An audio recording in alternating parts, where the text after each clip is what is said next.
Hello students, welcome to my channel Train Your Brain. Once again, I'm ready to train your brain. Are you ready? So let's start our today's topic. Our today's topic is water.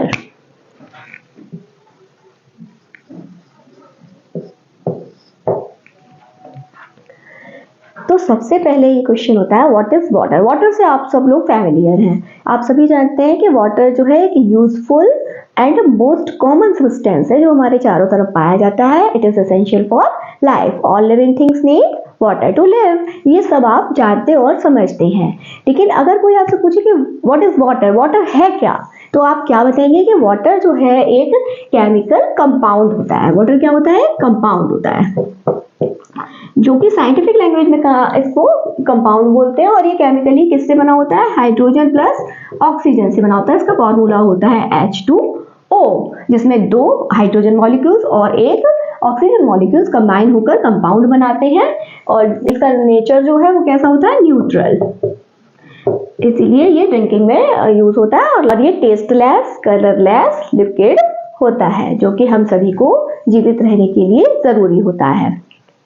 अब हम सब समझते हैं कि पानी के बिना हम लोग लाइफ को एज्यूम ही नहीं कर सकते, क्योंकि अगर हम खुद को देखें तो मॉर्निंग टू इवनिंग हमारे जो डेली रूटीन के वर्क होते हैं उसमें शायद ही कोई ऐसा वर्क होता है जिसमें हमें पानी की ज़रूरत नहीं पड़ती है। तो पानी की ज़रूरत हमें अपनी सारी लाइफ प्रोसेस के लिए डेली लाइफ में ज़रूरत होती है। तो सबसे पहले हम बात करेंगे वाटर के यूजेस की, कि वाटर को हम कहाँ कहाँ यूज़ करते हैं। तो सबसे पहले बात कर लेते हैं हम uses of water.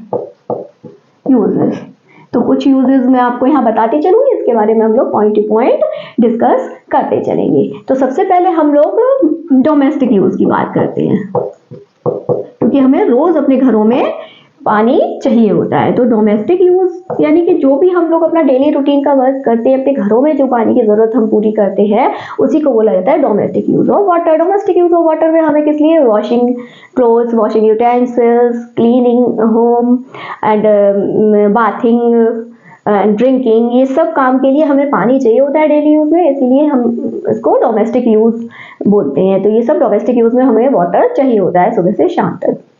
Domestic life में हमें एक दिन में कितना पानी चाहिए ये डिपेंड करता है हमारे लिविंग स्टैंडर्ड पर। जैसे कि हमारा अगर लिविंग स्टैंडर्ड इंप्रूव होता है, उसके साथ साथ ही हमारी वाटर की रिक्वायरमेंट भी इंक्रीज होती है।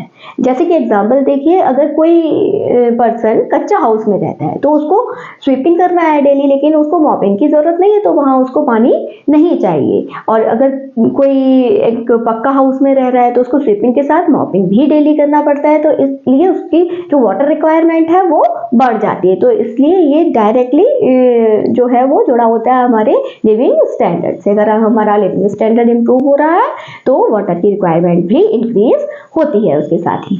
दूसरा जो है वो हमें एग्रीकल्चर में पानी चाहिए होता है। एग्रीकल्चर आप सब समझते हैं, खेती के लिए हमें पानी चाहिए, क्योंकि सारी क्रॉप्स को क्या करना पड़ता है? हमें इरिगेट करना पड़ता है, सिंचाई करनी पड़ती है, और उसके लिए पानी बहुत ज़रूरी होता है। क्या आपको पता है कि 1 किलो व्हीट का जो सीड होता है वो आपको खाने के लिए चाहिए अगर, तो 1 किलो व्हीट सीड के लिए कितना वाटर रिक्वायर होता है? तो 1 kg व्हीट को उगाने के लिए हमें अबाउट 1500 लीटर वाटर की रिक्वायरमेंट होती है इरिगेशन के लिए। इसी तरह से जो राइस होता है, आप सभी को पता है कि राइस क्रॉप में पानी की जरूरत ज्यादा होती है। तो राइस 1 kg राइस के लिए हमें अबाउट 4500 लीटर की जरूरत पड़ती है। तो इस तरह से हमें इरिगेशन में या एग्रीकल्चर में पानी की जरूरत पड़ती है हमारे डे टू डे लाइफ के लिए, जिससे कि हमें अपना फूड मिलता है। और फूड की बात जब हम कर रहे हैं तो जो लोग नॉन वेज ईटर हैं तो वहाँ पर फिश के लिए भी जो है मछली पालन जो जहाँ पर होता है, तो फिशरीज, तो वहाँ पर क्या है, वहाँ पर भी हमें वाटर की रिक्वायरमेंट होती है, क्योंकि जो फिश का जो कल्चर है वो कहाँ किया जाएगा? वो वाटर में ही उनको पाला जाएगा और फिर वो एज फूड सप्लाई की जाएगी मार्केट में। तो इस तरह से पानी की जरूरत हमें अपना फूड प्रोडक्शन में भी होती है। थर्ड हम देखेंगे इंडस्ट्रीज में water used in industries. Industries आप समझते हैं कि हर जो भी डे टू डे लाइफ में हमें चीज़ें चाहिए होती हैं अपने यूज़ के लिए, वो सारी हमें इंडस्ट्रीज से मिलके मार्केट में आती हैं और हमारे लिए अवेलेबल होती हैं, जैसे कि कपड़ा है या डोमेस्टिक गुड्स हैं या फूड प्रोडक्ट्स हैं, ये सारे कहाँ फैक्ट्री में तैयार होते हैं और आप तक पहुँचते हैं। तो इसके लिए ये इंडस्ट्रीज में इन सब कामों को करने के लिए वाटर की रिक्वायरमेंट होती है। जैसे कि मान लीजिए क्लॉथ फैक्ट्री है, पेपर फैक्ट्री है, बिस्किट फैक्ट्री है, फूड फैक्ट्री, ब्रेड फैक्ट्री है। तो इस तरह से जितने भी इंडस्ट्रीज ये चल रही हैं इन सब में वाटर की रिक्वायरमेंट होती है फॉर क्लीनिंग और मेकिंग द थिंग्स। जैसे कि पेपर इंडस्ट्री की बात करते हैं हम लोग, जैसे कि हम लोग बुक्स पढ़ते हैं, उसमें आपका जो एक पेज होता है बुक का, उस एक पेपर को बनाने के लिए अबाउट 2 ग्लास ऑफ वाटर की जरूरत पड़ती है। तो सोचिए आपकी इतनी थिक बुक्स होती हैं तो उसके लिए कितना वाटर रिक्वायर होता होगा। अब हम बात करते हैं नंबर 4 कि water as keeping things cool. Water is used as keeping things cool. Water का नेचर आपको पता ही है, ठंडा होता है, तो ये जो है और चीज़ों को भी अपने साथ ठंडा कर सकता है। तो ये रेडिएटर की तरह यूज़ होता है कहाँ, हमारे व्हीकल्स में, जैसे कि कार है, ट्रक्स हैं, बसेस हैं, इनमें इंजन को ठंडा करने के लिए रेडिएटर्स में पानी डाला जाता है जिससे कि वो इंजन को ठंडा रखते हैं। तो एक ये यूज़ हो गया इसका, और एक होता है डिस्पर्सल ऑफ सीड में।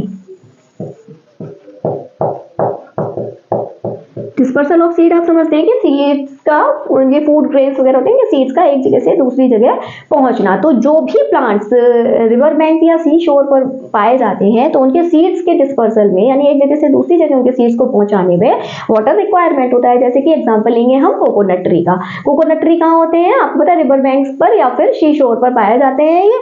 तो वहाँ जैसे कि किसी कोकोनट ट्री से उसका फ्रूट जो है टूट के गिर गया, यानी कोकोनट पानी में गिर गया, तो वो पानी के साथ बहता हुआ दूर तक जाएगा, और जहाँ कहीं भी उसे सॉइल अवेलेबल होगी तो वो सॉइल के साथ उसमें दब जाएगा अगर, तो वहाँ पे वो जर्मिनेट हो जाता है और एक नया प्लांट हमें मिलता है। तो इस तरह से डिस्पर्सल ऑफ सीड में भी वाटर जो है वो रिक्वायर्ड होता है। ट्रांसपोर्टेशन,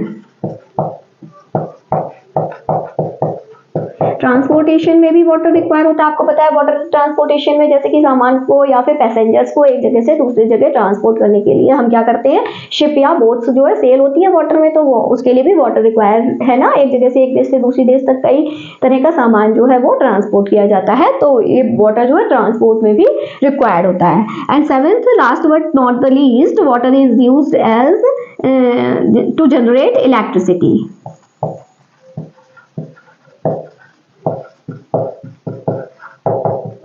जो कि हमारे डेली लाइफ के लिए बहुत ही ज़रूरी असेट हो गया है आजकल इलेक्ट्रिसिटी। इलेक्ट्रिसिटी के बिना हम लोग अपनी लाइफ अज्यूम नहीं कर पाते हैं आज की दुनिया में। तो इलेक्ट्रिसिटी को जनरेट करने के लिए भी वाटर चाहिए होता है। इतना तो आप सब अभी तक जानते ही हैं कि इलेक्ट्रिसिटी जो है वो वाटर से बनती है। तो इलेक्ट्रिसिटी कहाँ बनती है, वो इलेक्ट्रिक पावर प्लांट्स लगे होते हैं वहाँ पर बनती है। तो इलेक्ट्रिसिटी बनाने के लिए 2 तरह के जनरेटर यूज होते हैं, एक तो हाइड्रो इलेक्ट्रिक जनरेटर और एक थर्मल जनरेटर। तो 2 तरह के होते हैं, हाइड्रो इलेक्ट्रिक एंड थर्मल।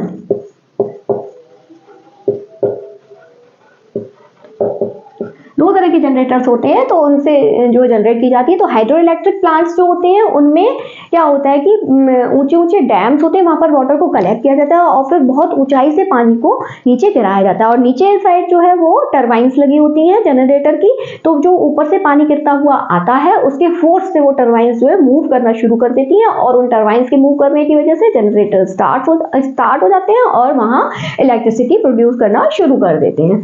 ऐसे थर्मल जनरेटर जो होते हैं, थर्मल पावर स्टेशन जो होते हैं, उनमें क्या होता है कि बहुत सारा पानी कलेक्ट करके उसको बॉयल किया जाता है। तो बॉयल जो है वो एक कोल या गैस वगैरह से के यूज से या वुड को जला के इस तरह से वहाँ पर बहुत ज़्यादा मात्रा में उसको क्या किया जाता है, पानी को बॉयल किया जाता है, और फिर उस बॉइल्ड वाटर से जो स्टीम मिलती है उस स्टीम की पावर से, स्टीम के प्रेशर से जो वहाँ पर जो स्टीम टरबाइंस होती हैं वो चलना शुरू हो जाती है, मूव करना शुरू हो जाती है, टर्न होना शुरू हो जाती है, और उन टरबाइंस के टर्निंग से जो है वो जनरेटर चलते हैं थर्मल पावर स्टेशन के। तो 2 तरह के पावर स्टेशन होते हैं, hydro electric power station and thermal power station, लेकिन दोनों में ही वाटर जो है रिक्वायर्ड होता है टू प्रोड्यूस इलेक्ट्रिसिटी। तो इतने यूजेस जो हैं हमारे डेली लाइफ में, और भी कई यूजेस हैं, लेकिन ये जो है मेन यूजेस हैं जो मैंने आपको आज बताए हैं यूजेस ऑफ वाटर में। अब यूजेस ऑफ वाटर की बात करने के बाद अब हमें ये भी जानना जरूरी है कि where do we get water from, कि हमें पानी मिलता कहाँ से है, पानी आता कहाँ से है। तो ये सब जानने के लिए यानी कि हमें क्या जानना है, सोर्स ऑफ वाटर। तो अब हम बात करेंगे सोर्स ऑफ वाटर की।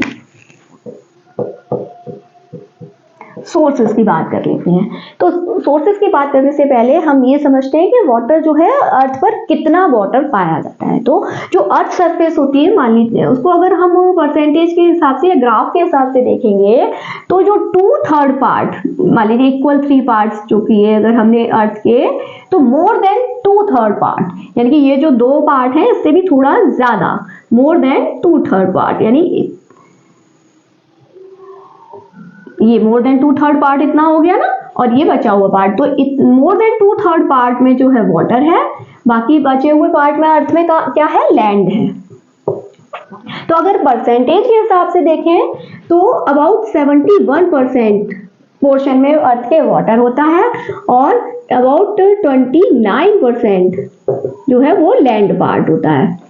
तो इसलिए ये तो हमें पता चल गया कि नेचर में जो लैंड पर, अर्थ पर 71% वाटर जो है अवेलेबल है हमारे लिए। लेकिन इसमें भी क्या है, ये जो 71% वाटर यानी ज्यादा मात्रा में हमारे पास वाटर है, लेकिन उसमें भी फ्रेश वाटर यानी कि जो कि हम अपने डोमेस्टिक और डेली लाइफ में यूज करते हैं वो कैसा होता है, फ्रेश वाटर होता है। और जो ज्यादातर पार्ट जो है वो अर्थ का कैसा है, वो ओशन या सी यानी समुद्र से ढका हुआ है। तो वो जो सी वाटर है वो कैसा होता है, सैलाइन और सॉल्टी वाटर होता है, उसमें सॉल्ट्स जो है ज्यादा मात्रा में डिसॉल्व होते हैं, इसीलिए वो हमारे लिए यूजलेस होता है। तो वो जो है, तो अबाउट जो 3% वाटर है, ओनली 3% वाटर वो होता है फ्रेश वाटर। जितना भी पानी अवेलेबल है हमारे लिए अर्थ पर, उसमें से 3% तो जो है वो फ्रेश वाटर है, और बाकी का कितना बचा आपका 97% अबाउट जो है वो कैसा है, सैलाइन वाटर है या मेराइन वाटर और सॉल्टी वाटर है। तो ये जो सैलाइन वाटर है वो हमारे ड्रिंकिंग और डोमेस्टिक यूज के लिए यूजलेस होता है। अगर इसको हम फ्रेश वाटर में कन्वर्ट भी करना चाहें तो वो प्रोसेस इतनी कॉस्टली होती है कि वो जो है वो पॉसिबल नहीं हो पाता है प्रैक्टिकल लाइफ में। तो हमारे लिए सिर्फ 3% वाटर अवेलेबल है एज अ फ्रेश वाटर, जो कि हम अपने डोमेस्टिक वर्क में, डेली लाइफ में, ड्रिंकिंग के लिए या डोमेस्टिक वर्क जो भी काम हमें करने हैं वो इस 3% वाटर में ही करने हैं। तो अब हम ये समझेंगे कि वाटर जो है हमें मिलता कहाँ से। अब ये जो 3% वाटर है वो फ्रेश वाटर वो हमारे लिए कहाँ कहाँ अवेलेबल होता है, तो कहाँ कहाँ मिलता है, ये कुछ सोर्सेज आपको पता है, जैसे कि रिवर, लेक, स्प्रिंग, पॉन्ड, बैल, तो ये सब, और ग्राउंड वाटर। यहाँ सब जो है इतनी जगह से लगभग हमें जो है कितना कैसा फ्रेश वाटर मिलता है। तो ये रिवर्स में वाटर कहाँ से आता है, लेक्स में, स्प्रिंग में, पॉन्ड, वेल और ग्राउंड वाटर, ये सब क्या है। तो सबसे पहले बात कर लेते हैं रिवर्स की। रिवर्स जो है उनमें पानी आता कहाँ से, आपके लिए वहाँ वाटर तो अवेलेबल है लेकिन वहाँ पानी आता कहाँ से है। तो ये जो स्नोफॉल होता है माउंटेन्स की पीक पर, तो वहाँ पर आपको पता है कि वहाँ टेम्परेचर बहुत लो होता है, और जो स्नोफॉल जो कुछ भी हुआ है वो वहाँ स्नो की फॉर्म में ही वहाँ बर्फ पाई जाती है। तो जब टेम्परेचर बढ़ता है, यानी कि जब समर सीजन आता है हमारे यहाँ, तो टेम्परेचर थोड़ा ज्यादा होता है, तो पहाड़ों पर भी टेम्परेचर थोड़ा ज्यादा हो जाता है। तो उस टेम्परेचर की वजह से वहां से वो जो जमा हुआ वहां पर स्नो है माउंटेन पीक पर, उसको बोलते हैं ग्लेशियर। तो वो ग्लेशियर्स जो है वहां मेल्टिंग ऑफ वाटर होने लगता है, मेल्टिंग ऑफ स्नो होने लगती है। तो वो जो मेल्ट होकर पानी नीचे आता है जब पहाड़ों से, तो वो नदियों में आता है और वो रिवर्स में वहां से वाटर की सप्लाई होती है। और लेक जो है या पॉन्ड्स जो है ये रिवर्स से ही चैनल्स निकली होती हैं, उनसे लेक और ये सब चीजें पॉन्ड वगैरह बने होते हैं। बैल जो है वो अंडरग्राउंड वाटर ही मिलता है हमें, बैल्स में बैल दिख किए जाते हैं। अब आजकल तो बैल दिख किए नहीं जाते हैं, जो है बोरिंग होने लगी है अंडरग्राउंड वाटर को निकालने के लिए, तो या हैंड पंप लगते हैं या फिर आपके इलेक्ट्रिक मोटर्स लगते हैं या फिर ये समरसेबल या फिर ये जेट वगैरह लगते हैं, जिससे कि हम ग्राउंड वाटर को पंप कर लेते हैं ऊपर। और ये पॉन्ड वगैरह में ये जो है बारिश वगैरह का पानी, बारिश का पानी और ये जो स्नो जो होती है ये प्योरेस्ट फॉर्म ऑफ वाटर है नेचर में। ये पानी जो है पीने के लिए बिल्कुल शुद्ध होता है, लेकिन जब ऊपर से रेन नीचे आती है, आप तक पहुंचती है ग्राउंड तक, तो क्या होता है बीच में हमारा एटमॉस्फेयर होता है। एटमॉस्फेयर में अगर पॉल्यूशन है तो वो पॉल्यूशन जो है वो फ्रेश वाटर के साथ, वो रेन वाटर के साथ मिक्स हो जाता है, जिससे कि वाटर कैसा हो जाता है, पॉल्यूटेड हो जाता है। इसलिए डायरेक्ट जो रेन से पानी आ रहा है उसको हम यूज नहीं कर पाते हैं अपने डेली लाइफ में। ऐसे ही जो स्नो है तो वो प्योरेस्ट फॉर्म है, तो वो रिवर तक आते आते लेकिन वो पानी भी कंटामिनेटेड हो जाता है, क्योंकि रास्ते में उसे मिट्टी, धूल मिट्टी वगैरह ये सब चीजें होती ही है नेचर में, तो उस वजह से वो वाटर भी जो है कंटामिनेटेड हो जाता है। अब ये सब जो रिवर, लेक और स्प्रिंग क्या होते हैं, स्प्रिंग वो होते हैं जहां पर ग्राउंड वाटर अपने आप ही वाटर अर्थ सरफेस पर अपने आप ही जहां मिलता है, तो उस जगह को बोला जाता है स्प्रिंग। स्प्रिंग को झरना भी बोला जाता है। तो ये सब जो है सोर्सेज ऑफ वाटर है, ये कहाँ कहाँ से हमें फ्रेश वाटर मिलता है। अब ये फ्रेश वाटर जो है वो अगर आप किसी विलेज एरिया में रह रहे हैं, गांव वाले एरिया में रह रहे हैं, तो वहां पर तो या तो आपको हैंड पंप मिलेगा, ग्राउंड वाटर अवेलेबल रहता है, या तो हैंड पंप होगा या बैल होंगे, या फिर कहीं कहीं इंडिया में अभी भी ऐसे गाँव हैं जहाँ पर वाटर की सप्लाई नहीं है या बैल वगैरह ज्यादा नहीं है, अवेलेबल नहीं है पानी, तो वो सब थोड़ी थोड़ी दूर जाकर रिवर या लेक वगैरह से पानी जो है भर के लाना भी पड़ता है इस तरह से। और अगर आप किसी सिटी एरिया में रह रहे हैं तो आपके घर टैप वाटर आता है, तो वो जो टैप वाटर है वो आप तक कैसे आता है, तो आपके सिटीज में वाटर वर्क्स होते हैं। वाटर वर्क्स में पानी जो है रिवर, लेक वगैरह से आता है, जो भी आपके सिटी के आसपास रिवर या लेक होती है वहां से वाटर जो है पंप करके आपके वाटर वर्क्स तक पहुंचाया जाता है। वाटर वर्क में उस फ्रेश वाटर तो वो होता है लेकिन वो कंटामिनेटेड होता है, तो उसको आप, और जर्म्स भी होते हैं उसमें, तो वो जर्म फ्री किया जाता है वहां पर, आपके लिए उसको प्योर किया जाता है फॉर ड्रिंकिंग पर्पस। तो वहां से फिर आपके घरों में जो कनेक्शन होता है वाटर वर्क से, उससे आपके घर तक पहुंचता है वो टैप वाटर। तो इस तरह से जो है आपको पानी मिलता है आपके डेली लाइफ में। अब हम आगे बात करेंगे स्टेट ऑफ वाटर की।